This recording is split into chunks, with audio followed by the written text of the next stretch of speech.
বাংলাদেশে যেই দুরবস্থায় যাচ্ছে, আওয়ামী লীগের আপনার যেভাবে জনসমর্থন বাড়ছে, শেখ হাসিনার বা আওয়ামী লীগের আবার রাজনৈতিক ক্ষমতা এবং বাংলাদেশের প্রশাসনিক ক্ষমতায় আরোহণ খুব বেশি সময় লাগবে না, আপনি দেখবেন।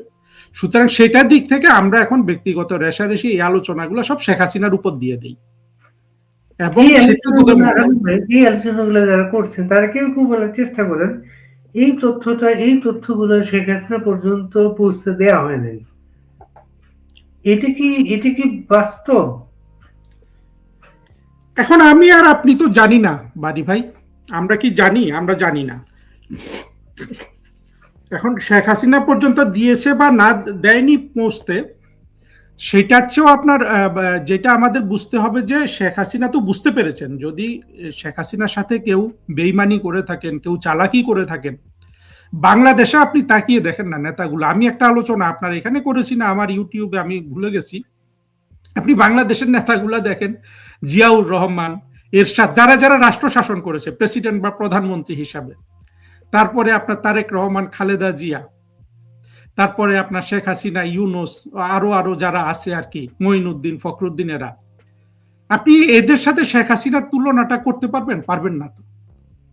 শেখ হাসিনা যদি 1 নাম্বারে হয়, এদের প্রত্যেকের ঠিকানা হলো 101 নাম্বারে। তো শেখ হাসিনার যুক্তিবোধ, ওনার আপনার বিবেচনা বোধ, ওনার বিচার বোধের উপর আমাদের আস্থা রাখার তো যথেষ্ট কারণ আছে। তো শেখ হাসিনা কি ব্যবস্থা নেয় সেটা আমরা দেখি। আমাদের আসলে এখন এগুলো না করে আমার মনে হয় আমাদের জনসংযোগে যাওয়া উচিত। দেশ যে ক্ষতি হয়ে গেল, আপনার ইউনুসের যে দেশ বিক্রি করলো, দেখুন বাংলাদেশের উপর গজবটা কিভাবে এসছে। এই জঙ্গি স্বাধীনতা বিরোধীরা ভারতের কাছে দেশ বিক্রি বলে বলে বলে বলে 24-এ জঙ্গি উত্থান করেছে, কখনো দেশ বিক্রি হয় নাই, প্রমাণিত হয়ে গেছে। আমেরিকার কাছে করে দিয়েছে, জি, প্রমাণিত হয়ে গেছে। শেখ হাসিনা দেশটাকে 2 হাত দিয়ে আগলে রেখেছিলেন। কত কষ্ট উনি করেছেন, কত বড় মানসিক শক্তি লাগে এই কাজটা করার জন্য। সেখানেই ইউনুস দেশ বিক্রি করে দিল, তারেক রহমান সেগুলো তালিম করছে, আপনার তামিল করছে। তো এই অবস্থাটা আমরা মানুষকে বুঝাই, মানুষের দ্বারে দ্বারে যাই, এটাই তো সবচেয়ে বড় কাজ। সেটা করার জন্য আমাদের আসলে পারস্পরিক জনসংযোগটা, আপনি যে জনসংযোগটা বললেন, জনসংযোগ, এই জনসংযোগের জন্য নির্ভর করতে হবে স্থানীয় পর্যায়ের নেতাদের উপরে। হ্যাঁ, স্থানীয় পর্যায়ের নেতারা এই প্রসঙ্গ নিয়ে যখনই আলাপ শুরু হয় তখন নানা অজুহাত নিয়ে আসেন সামনে। এই পরিস্থিতি, সেই পরিস্থিতি। হ্যাঁ, আবার অনেক এলাকায় অনেক নেতা কর্মী চলে গেছেন, কিন্তু এলাকায় থাকছেন তারা ওই শান্তি বজায় রাখতে গিয়ে তারা কোনো কিছু কাজ করতে চাচ্ছেন না বা অনেককে কাজ করতে দিচ্ছেন না। যেমন আমার অনুষ্ঠানে নওগাঁর 2টা ছাত্রলীগ নেতা আমাদেরকে বলেছিল, তারা কিছু করতে গেলেই এলাকায় ফেরার নেতারা থানায় ফোন করে বলেন এরা এই করার চেষ্টা করছে। এই বিষয়গুলা কিন্তু সামনে আসে, সেইগুলা কিন্তু বাড়ি ভাই, এইটার সমাধানটা আমি শেখ হাসিনার একটা বক্তৃতা থেকেই বলি। উনি কিন্তু বলেছিলেন যে সবাইকে নেতৃত্ব গ্রহণ করতে, এলাকায় এলাকায়, আপনার মনে আছে? উনি কয়েকবার ওনার লাইনটা ছিল, যে যেখানে আছো সে সেখানকার নেতা। শেখ হাসিনা চূড়ান্ত সিদ্ধান্ত দেওয়ার আগে যেখানে যে এলাকায় যার কথা শুনবে তিনি নেতৃত্ব দিতে থাকুন, শেখ হাসিনার চোখের সামনে আসার চেষ্টা করুন। সেটা মানে হলো যে একটা টক শোতে বসে না করে আপনি কর্মীদের সমর্থন আদায়ের মাধ্যমে করুন। এটাও তো একটা অভ্যন্তরীণ গণতন্ত্রের চর্চা হয়ে যাবে। তো সেইভাবে করলেও কিন্তু তারা, আসল জিনিসটা হলো যে এখন একটা সুযোগ সৃষ্টি হয়েছে। তো আপনার সুযোগটা হলো আপনার একটা মানে এক ব্যাচ নেতা আসলে সরবে, এটা হলো বাস্তবতা। সেখানে কারা দখল করবে, এর জন্য যদি একটা সুস্থ প্রতিযোগিতা হয় সেটা তো মানে খারাপ কিছু না। কিন্তু এইটা গণতান্ত্রিক পদ্ধতিতে আপনার এবং কি বলবো যে শোভনতা বজায় রেখে হোক এবং সবাই কাজ করুক। কারো কথা, একজনের কথা শুনছে না, আরেকজনের কথা যদি শুনে উনি যদি বুঝেন, উনি চলে আসুন, এই প্রতিযোগিতা করুন, এটাতে তো আমি খারাপ কিছু দেখি না। কিন্তু পাবলিকলি একজন আরেকজনের বিরুদ্ধে কথা বলার দরকার নেই। এতে আসলে এগুলো অনেক কথা তো হয়েছে এর মধ্যে। বর্তমানে সেটা শেখ হাসিনার উপর ছেড়ে দিয়ে যারা যারা যার যার এলাকায় যিনি প্রভাব বিস্তার করতে পারেন কর্মীদের উপর করুন না, অসুবিধা কি? আমরা দেখি, আমরা যারা টক শো করি, কথা বলি, লিখি, আমরা তাদেরই প্রশংসা করব। যারা আওয়ামী লীগের জন্য ভালো, আমরা তো নিরপেক্ষভাবে এগুলা করি, আমাদের কেউ আপনজন নাই। আপনার সাথেও আমি কথা বলে দেখেছি, আপনারও কেউ আসলে এখানে কোনো, আপনি কারো পক্ষ হয়ে করছেন না, আপনি বাংলাদেশের জন্য করছেন, হয়তো শেখ হাসিনার জন্য করছেন। তো সেখানে যারা আমাদের চোখের সামনে আসতে পারবে, যারা আমাদের নজরে পড়বে, আমরা তাদের প্রশংসা করব। সেইটা হোক, সেই প্রতিযোগিতা হোক, কিন্তু এটা হোক যোগ্যতার বেসিসে এবং আপনার অন্যায় প্রভাব বিস্তার না করে বা অন্যায়মূলক ভাবে কাউকে ক্ষতিগ্রস্ত না করে, নাম না নিয়ে। সুতরাং আমাদের অনুষ্ঠানে যেসব গ্রাসরুট ছেলেমেয়েরা আসে, একটা কথা বলে সব সময়, নেত্রী যদি নির্দেশ দেন আমি এই করবো সে করবো। নেত্রী তোমাকে নির্দেশ দিয়ে রাখছেন, তোমাকে তোমাকে আর আর কি নির্দেশ দরকার? তখন মনে হয় তাদের মাঝে মাঝখানে আরো কারো ব্যাপারে তারা অপেক্ষা করে বা অপেক্ষা করতে হয়, উনি বললে এরকম একটা ব্যাপার হয়। তো প্র্যাকটিক্যালি আপনি দেখেন, আমি কয়েকদিন আগে আপনি খেয়াল করেছেন কিনা, আওয়ামী লীগের 10 এপ্রিলের প্রোগ্রাম যেটা বাংলাদেশের প্রথম সরকার গঠন উপলক্ষে 17 এপ্রিলের প্রোগ্রাম, 10 এপ্রিল প্রোগ্রামে অনেক মুখ এসেছেন, কিন্তু সেখানে অনেক মুখ যারা অনেক দিন পরে কেউ অডিওতে এসছেন, কেউ ভিডিওতে এসছেন, অনেক দিন পরে এসছেন। এই মুখগুলোকে আমরা আমাদের টকশো গুলোতে আনতে পারি না। এই মুখগুলোকে আমরা লিমিটেড কিছু গেস্ট নিয়ে ঘুরে ফিরে এদের কাছে যাচ্ছি। আমরা সর্বোচ্চ 50 জন বা কম। এই দলটার তো হাজার হাজার নেতা কর্মী, 15 বছরে উপকৃত মন্ত্রী, এমপি, উপজেলা চেয়ারম্যান, জেলা পরিষদ চেয়ারম্যান থেকে আরম্ভ করে বিভিন্ন পেশাজীবী গ্রুপ, এত মানুষ, উপকৃত মানুষ। তো এই মানুষগুলো কোনোভাবে আসতে চাচ্ছেন না। এমনকি আপনাদের দেখেন সুপ্রিম কোর্টে যে ঘটনাটা ঘটলো, সুপ্রিম কোর্টে আইনজীবীরা এত বড় একটা প্রটেস্ট তৈরি করলো, এটা প্রকাশ ঘটলো, ভোট কাস্টিং হয় নাই সেখানে। এত বিপুল সংখ্যা আইনজীবী, 36% তারা কাস্ট করে ভোট। ওই আইনজীবীদেরও কিন্তু আমরা আমাদের অনুষ্ঠানে আনতে পারছি না, কিন্তু আমরা প্রতিদিন কোর্টে যাই। হ্যাঁ, এই যে ব্যাপারটা, বিড়ালের গলায় ঘন্টা বাঁধবে কি? আপনি জনসংযোগ কথা যখন বলেছেন, তার পরিস্থিতিগুলো আর কি আমি বললাম, এদেরকে করতে হবে, জনসংযোগ কাজটা এদেরকে করতে হবে। আর আপনি তৃণমূল বলে গলা ফাটাচ্ছেন, ক্ষমতায় থাকলে তো তৃণমূলের খবর ছিল না। আর এই তৃণমূল একটা অবিশ্বাসে ভুগে, অনাস্থায় ভুগে, যে দল আবার ক্ষমতায় আসলে আমাকে মনে রাখবে কিনা। এটা কি স্বাভাবিক না?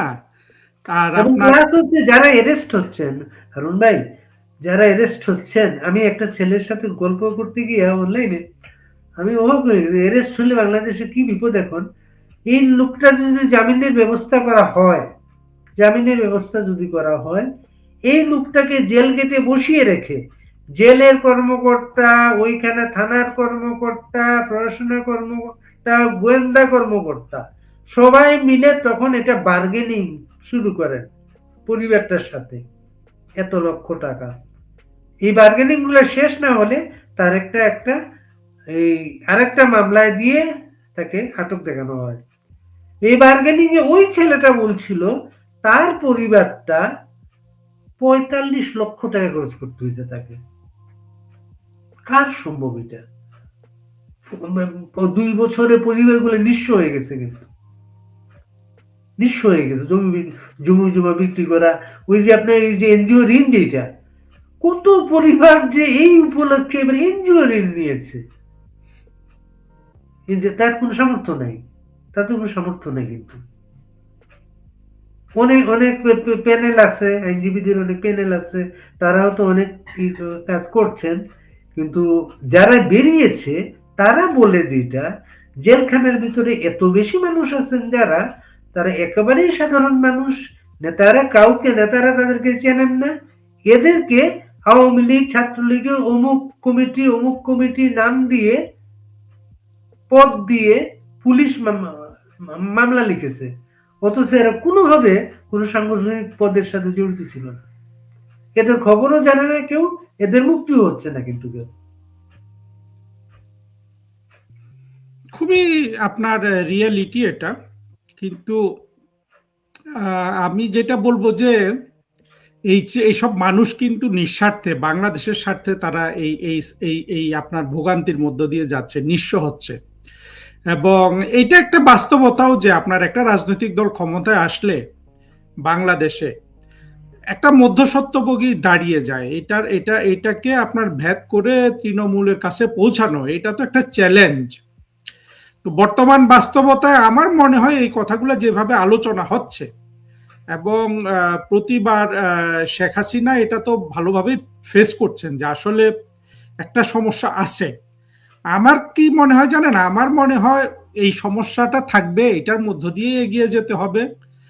আর এক সময় আপনার দেখুন আওয়ামী লীগের যে বর্তমানে সাংগঠনিক দুর্বলতার কথা আমরা সবাই বলছি, এইটা নিয়ে আসলে খুব বেশি হতাশ হওয়ার আমি কারণ দেখি না। কারণ এই জন্য দেখি না যে যারা বাংলাদেশ দখল করেছে এরা কিন্তু কিচ্ছু করতে পারছে না। আপনি দেখেন এই যে হামে একটা মহামারী হয়ে গেল, মানুষ এখনো এটা নিয়ে খুব একটা কিছু দেখায় নাই। এর কারণ হলো মানুষকে আমরা মুক্তিযুদ্ধের পক্ষের শক্তি বাংলাদেশের মানুষকে শিক্ষিত করতে পারিনি।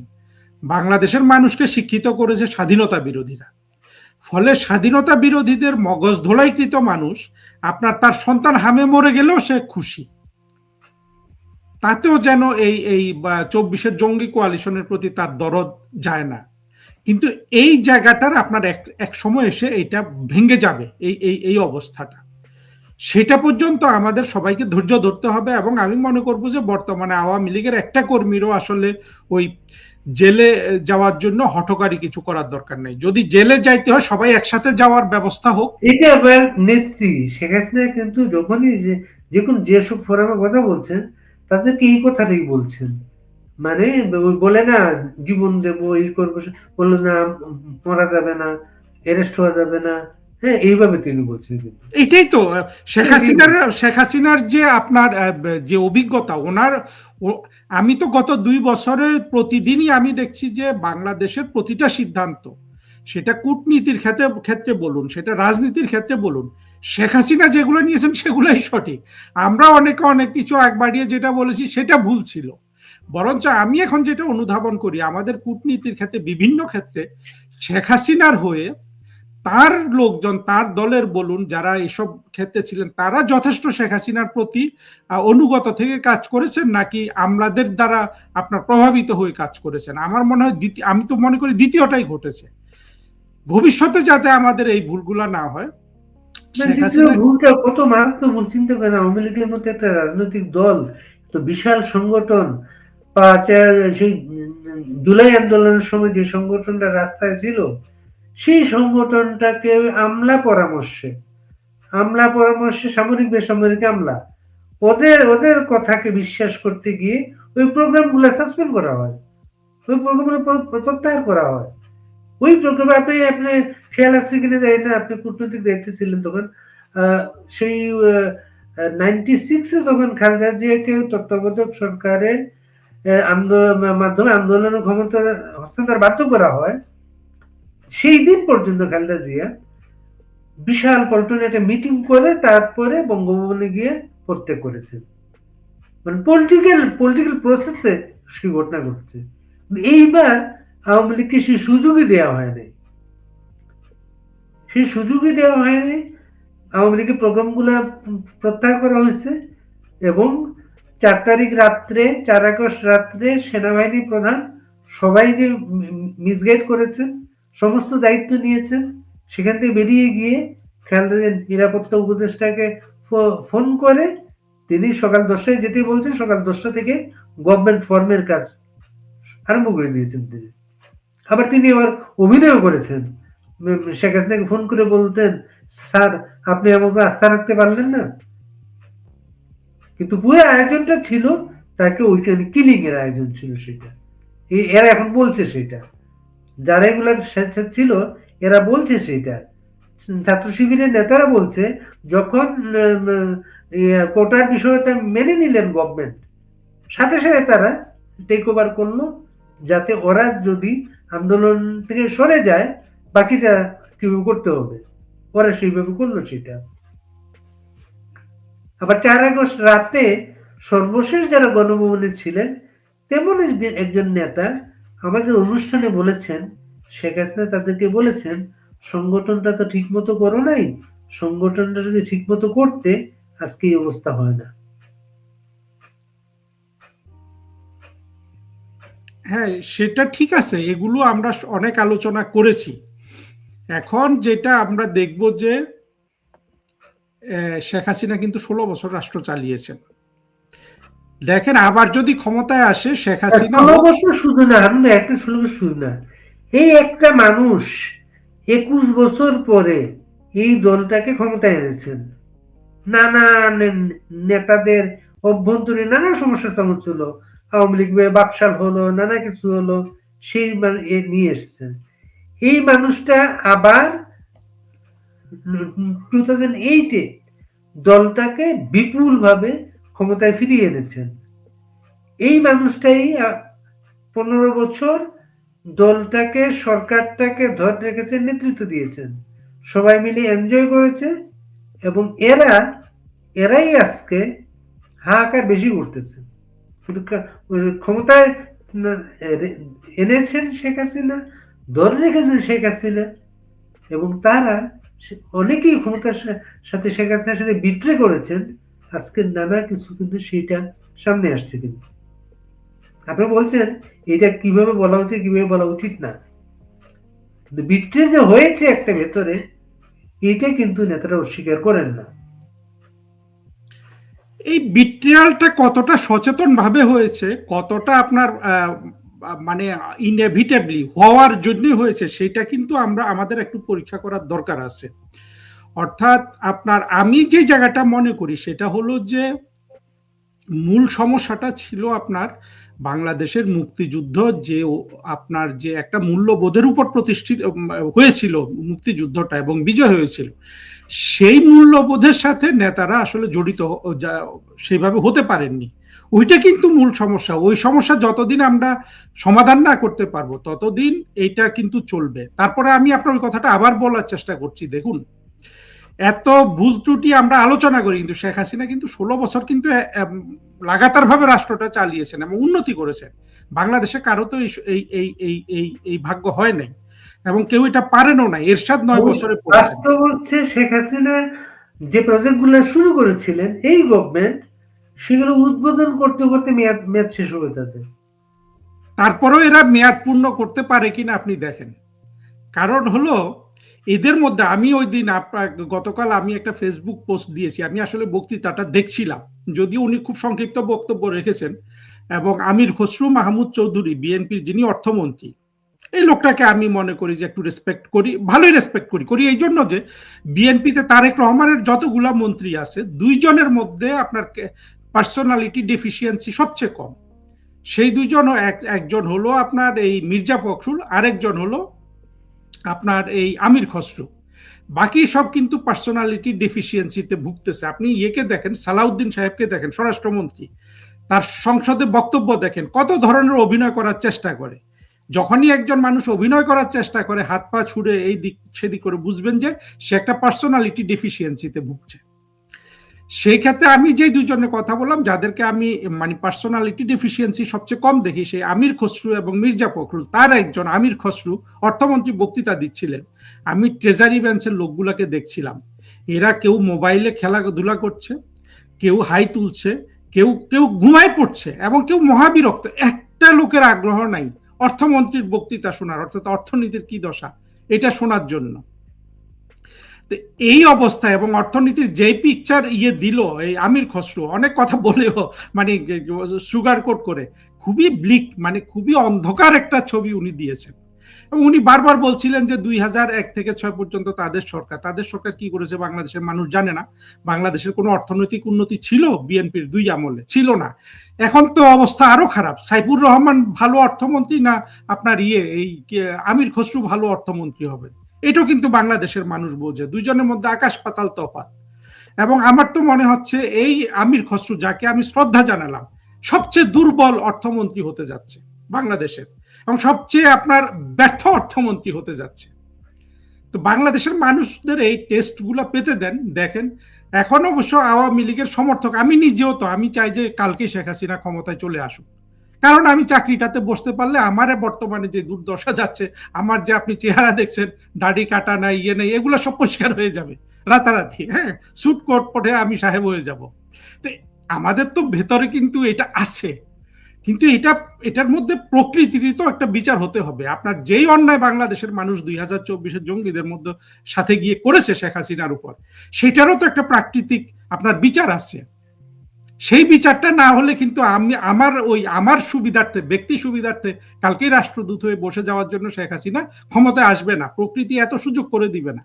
হাম হবে, তারপর জরা হবে, খুজলি বিচুলি হবে, দেখবেন বুড়া মানুষ মরে যাচ্ছে না খেতে পেয়ে, এগুলো সব বাংলাদেশের হবে। বাংলাদেশের মানুষকে ওই শিক্ষাটা আসতে হবে, অর্থাৎ আপনার স্বাধীনতা বিরোধী জঙ্গি গোষ্ঠী একেবারে বঙ্গবন্ধুর হত্যাকাণ্ডের পর থেকে যেই শিক্ষায় বাংলাদেশের মানুষকে শিক্ষিত করছিল, সেটাকে যদি আপনি একটা কম্পিউটারের সফটওয়্যার ধরে নেন, এই সফটওয়্যারটাকে প্রথমে কি করি আমরা, যারা কম্পিউটার সম্পর্কে একটু জানি, আমরা একটা সফটওয়্যার ওইখানে যদি মনে করেন যে একটা অ্যান্টিভাইরাল সফটওয়্যার আমি বসাবো, আগের সফটওয়্যারটাকে আনইনস্টল করতে হয়। অর্থাৎ ওইটা যে ওইখানে আপনার ছন্দে ওইখানে যে খাপে খাপে বসে গেছে, প্রত্যেকটা জায়গা থেকে এটাকে খুলে আনতে হয়। বাংলাদেশের মানুষের মগজেও এই যে জঙ্গি শিক্ষা আপনার মগজের পরতে পরতে ঢুকে গেছে, এইটাকে আবার পরতে পরতে থেকে এই জঙ্গি শিক্ষাটাকে খুলে আনতে হবে। খুলে এনে আপনার নতুন শিক্ষাটা দিতে হবে। আওয়ামী লীগের যারা এই শিক্ষাটা দিতে পারেন, আমি আশা করব আওয়ামী লীগে তারা এবার আরোহণ করবেন। মানে শেখ হাসিনার নেতৃত্বে, শেখ হাসিনা, আমি কায় মনোবাক্যে চাই শেখ হাসিনা সেই লোকগুলোকে সামনে নিয়ে আসবেন, এবং তারা এই বাংলাদেশের মগজে, আমরা এটা পছন্দ করি বা না করি, একটা জিনিস দিয়ে কিন্তু আপনার 71-এর মুক্তিযুদ্ধের প্রতিশোধ হয়ে গেছে। সেটা হলো পাকিস্তানকে কিভাবে তুলে আনলো, সহজ নরম একটা সমাধান পেয়েছে তারা, যে ভারত ঘৃণা, হিন্দু ঘৃণা, অর্থাৎ ভারত যেহেতু হিন্দু, এই যে মানে এটার উপর চড়িয়ে দিয়েছে আপনার জঙ্গি মৌলবাদী ধর্মীয় শিক্ষা দিয়ে। এই জায়গা থেকে মানুষ যতক্ষণ তার মগজের পরতে পরতে এই যে একটা অন্ধত্বের শিক্ষা ঢুকে গেছে, সেটা যদি আপনার ক্লিন না করা হয়, তাহলে কিন্তু কোনো লাভ হবে না। এই ক্লিনের প্রসেসিংটা এখন চলতেছে। আপনার হামের মহামারী একটা তারেক রহমানের সরকার আগামী কয়েক বছর যেটা করবে সেটা, এই যে শিক্ষাগুলো আমাদের আসবে, এইটা মানুষের চেতনাটা ফিরবে যখন দেখবে তার পেটে আর ভাত নাই। আপনার জঙ্গিরা এখনো কিন্তু ওভারহেলমিংলি আপনার গালি দিচ্ছে, মোদির সন্তান, মোদির সন্তান, ও অনেক অশ্লীল কথা বলে। সেগুলো আপনার এখানেও আমি বলতে চাই না, আমি ফেসবুকে লিখি, আমি বলছি যে টক শোতে, ইউটিউবে আমি অশ্লীল কথা বলবো না। কিন্তু এই যে জঙ্গিরা এখনো এটা বলে, এবং বাংলাদেশের মানুষ যে জঙ্গিদের শায়েস্তা করছে না, এটার একটা প্রাকৃতিক বিচার মানুষের হয়ে যাচ্ছে।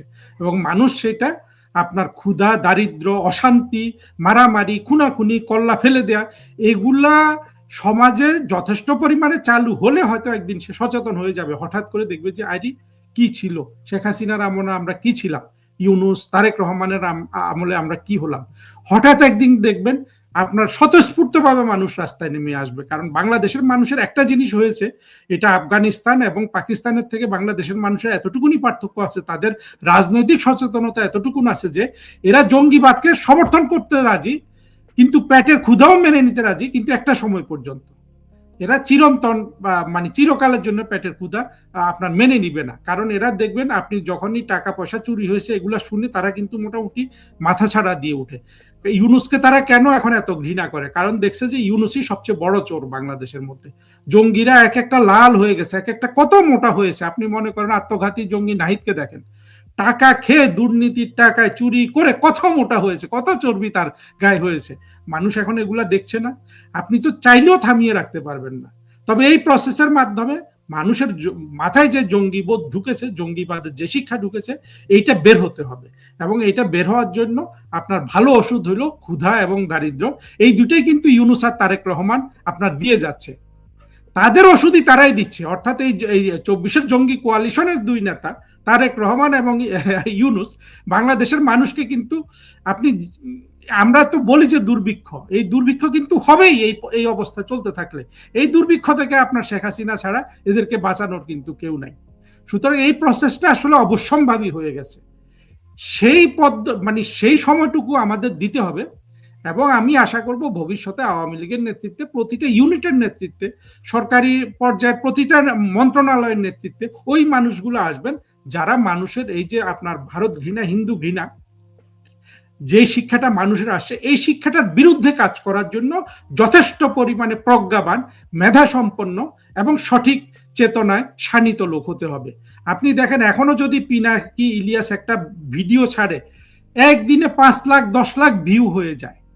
কত ঐক্যবদ্ধ বাংলাদেশের আপনার এই 24-এর জঙ্গি কোয়ালিশনের লোকগুলা। এটাকে আমরা সহজে একদিনের দাওয়াই দিয়ে আপনার ভালো করে ফেলতে পারবো না। এখানে আমাদের মুক্তিযুদ্ধের পক্ষের শক্তির ব্যর্থতা আছে। সেই ব্যর্থতাটা কাটিয়েই তো আমরা এখন বাংলাদেশে নতুন করে সরকারে যাব এবং বাংলাদেশের মানুষকে, আগে আমরা অর্থনৈতিক উন্নতি করেছি, এখন আমরা শেখ হাসিনার নেতৃত্বে বাংলাদেশকে শিক্ষিত করব, যেটা আসলে আরো জরুরি। এবং আমি মনে করি যে শেখ হাসিনার পক্ষে এটা সম্ভব। শেখ হাসিনা দ্বিতীয় কঠিন কাজটা করিয়ে দেখিয়ে দিয়েছেন বাংলাদেশের মানুষকে যে উনি অর্থনৈতিক উন্নতি করতে পারেন। প্রথম কঠিন কাজটাও শেখ হাসিনাই দেখিয়ে দিয়ে যাবেন যে বাংলাদেশের মানুষকেও শিক্ষিত করা যায়। এটা শেখ হাসিনা শুরু করে যাবেন। তার ছেলে মেয়ে যারা আওয়ামী লীগের নেতৃত্ব দিবেন, জয় পুতুল বা যারা যারা আছেন বঙ্গবন্ধুর রক্তের দুই কন্যার সন্তানরা বা শেখ রেহানা, হুয়েভার, আমি এটাকে কিছু মনে করি না। আমি শুধু একটু বলতে চাই যে একজনকে তাদের পরিবার থেকে লাগবে। তাদের নেতৃত্বে এই যে শেখ হাসিনার পথে দেখিয়ে যাওয়া পথে বাংলাদেশের মানুষকে অর্থনৈতিক মুক্তি দেয়া এবং সাথে সাথে গুরুত্বপূর্ণ কাজটা শিক্ষিত করা, এই দুটা করতে হবে। এবং বঙ্গবন্ধুই এই দায়িত্ববোধে আমাদেরকে জড়িয়ে দিয়ে গেছেন দেশটা স্বাধীন করে। এখন যদি আমরা রাগ করে চলে যাই যে না এদেরকে শিক্ষিত করা যাবে না, তো সেটা তো আসলে বঙ্গবন্ধুর কাজটা অসমাপ্ত রেখে আমরা হাল ছেড়ে দিলাম, সেটা করা যাবে না। অর্থাৎ বঙ্গবন্ধুর সম্মানটাকে আপনার তুলে ধরার জন্য, অর্থাৎ বঙ্গবন্ধুর ঋণ শোধ করার জন্য হলো আমাদেরকে এই এখন একটা বিপ্লব হাতে নিতে হবে, যেটা হলো বাংলাদেশের মানুষকে শিক্ষিত করা। যেটা না করতে পারাতে 24-এর জঙ্গি উত্থানে জঙ্গিরা সাফল্য পেয়েছে। এটা অনেক লম্বা আলোচনা বাড়ি ভাই, আমি সংক্ষেপে বললাম, ভবিষ্যতে হয়তো আরেকদিন বলবো। বিষয়ে আপনি কূটনীতিক হিসেবে আপনি হয়তো বলতে পারবেন ভালো। শোনা গিয়েছিল ভারত সরকারের সাথে নানা সমঝোতায় তারেক রহমান গভর্নমেন্ট এসেছে, ইলেকশন হয়েছে, সবকিছু হয়েছে, কিন্তু সেই উচ্ছ্বাসটা মনে হয় বাস্তব বোঝা যাচ্ছে না। সর্বশেষ বাংলাদেশ থেকে পাকিস্তানে আমলাদের প্রশিক্ষণে পাঠানো হচ্ছে। এটাকে আপনি কিভাবে দেখবেন? দেখুন বাড়ি ভাই, এইটাই তো অবশ্যম্ভাবী। এখানে সমস্যাটা তো শুধু আমাদের মুক্তিযুদ্ধের পক্ষে শক্তির না, এটা ভারতেরও সমস্যা। ভারত তো এই দক্ষিণ এশিয়ার মানুষ দ্বারা গঠিত, তাদের প্রজ্ঞা তো আমাদের চেয়ে খুব বেশি না। এইটা আমরা বুঝতে পারি না। আমরা মনে করি যে, অনেকে মনে করি যে ভারত অনেক শিক্ষিত, না, তারাও শিখছে ঠেকে ঠেকে ঠেকে। না শিখলে আপনি দেখেন মমতা বন্দ্যোপাধ্যায় যে পাকিস্তানের চেয়েও বড় বেশি জঙ্গিবাদের আপনার আস্তানা গড়েছে পশ্চিমবঙ্গে, সে কিভাবে ভারতে এত বছর রাজনৈতিক ক্ষমতায় থাকে? এই জিনিসটা বুঝতে হবে না আমাদেরকে। সুতরাং ভারতও ঠেকে ঠেকে শিখবে এবং ভারতের সাথে বিএনপির বন্ধুত্বটা হবে কি করে? কারণ বিএনপি চায় একটা পাকিস্তান, আর ভারত চায় যে পাকিস্তান, ভারতের স্বার্থ হলো যে মানে বিপাকিস্তানীকরণ। ভারত এখন এটা তো তার যোগ্যতা তো যথেষ্টভাবে দেখাতে পারেনি। ভারত তো পাকিস্তানের সাথে চিরন্তন লড়াইয়ে আপনার যুক্ত। সুতরাং ভারতেরও যে আপনার মেধা প্রজ্ঞার খুব বেশি সমাহার আছে তা নয়। ভারতের একটাই শক্তি, সেটা হলো গণতন্ত্রের শক্তি। তারা সেটা সেখানে চালু করতে পেরেছে। কিন্তু মানুষগুলা তো এই দক্ষিণ এশিয়ারই, তাদেরকে আরো প্রজ্ঞাবান হতে হবে। অর্থাৎ সময়ের স্রোতে আসলে এই পরিবর্তনটা হবে। আমরা যারা আশা করছি 1-2 বছরে হয়ে যাবে, এইটাই বোধহয় প্রধানমন্ত্রী শেখ হাসিনার প্রজ্ঞা। উনিও এটা বোঝেন। এই জন্য দেখবেন প্রধানমন্ত্রী শেখ হাসিনা বোঝেন দেখেই উনি 24 টাকা আমার চেয়ে, আপনার চেয়ে বা অনেকের চেয়ে অনেক বেশি মেনে নিয়েছেন, যেটাই স্বাভাবিক ছিল। হ্যাঁ, আমি তো শেখ হাসিনার কথায় কোনো ধরনের আপনার আত্মগ্লানি দেখি না, তার কথায় কোনো ধরনের আপনার হতাশা দেখি না। কারণ হলো যে উনি ওই প্রজ্ঞাটা পেয়েছেন যে এটাই স্বাভাবিক স্বাভাবিক ছিল। উনি বুঝতে পারছেন কোথায় ত্রুটি ছিল, এবং আমরা যখন এগুলো বুঝবো তখন এটা সমাধান করা সম্ভব হবে। ভারতও শিখছে, ভারত এবং বাংলাদেশ এই দুইটার স্বার্থ কিন্তু এক সূত্রে গাঁথা, সেটা আমাদের মুক্তিযুদ্ধের চেতনা। সে অসাম্প্রদায়িক রাষ্ট্র গঠন, ভারতকে অসাম্প্রদায়িক রাষ্ট্র গঠন করতে হবে, বাংলাদেশকে অসাম্প্রদায়িক রাষ্ট্র গঠন করতে হবে। অ্যান্ড সেইখানে আমরা সবার কাছ থেকে যে পরিমাণ যোগ্যতা প্রজ্ঞা আশা করি সেটা খুব দ্রুত আসবে না, কিন্তু প্রতিদিনই একটু একটু উন্নততর হচ্ছে। আপনার মনে করেন এবার যদি মমতা ব্যানার্জি, কেউ বলছে জিতবে, কেউ বলছে জিতবে না, তবে না জিতলেও দেখবেন যে সে কিন্তু যথেষ্ট হোঁচট খেয়েছে, হয়তো এইবার জিতলেও পরবর্তীতে আর জিতবে না। প্রতিটা পরিবর্তনই তো এইভাবে আপনার ট্রায়াল অ্যান্ড এররের মধ্য দিয়ে যায়। সুতরাং আমি আসলে আওয়ামী লীগের জন্য হতাশার কোনো কারণ দেখি না। আমি বলবো যে আপনারা সহমর্মিতা শিখুন, হ্যাঁ, পরস্পরের প্রতি। বর্তমানে সহমর্মিতাটা চলে যায় আসলে স্বাধীনতা বিরোধীদের প্রতি। অভ্যন্তরীণ লোকজন একজন আরেকজনকে আপনার ঘৃণার চোখে, হিংসার চোখে দেখে। সেটা অতিক্রম করার জন্য একটা যথেষ্ট কাউন্সিলিং এর দরকার। আমি বাড়ি ভাই, আমি আপনি, আমরা বরং টক শোতে এই কাজগুলা করি, যে কিভাবে আওয়ামী লীগের লোকজন পরস্পরের প্রতি সহমর্মী হতে পারে। এই কাজটা খুবই জরুরি। এইটা করলে শেখ হাসিনার হাত শক্তিশালী হবে। এই পর্যন্ত থাকুক আজকে বাড়ি ভাই। অনেক ধন্যবাদ হারুন ভাই, ভালো থাকবেন। ধন্যবাদ বাড়ি ভাই আপনাকেও।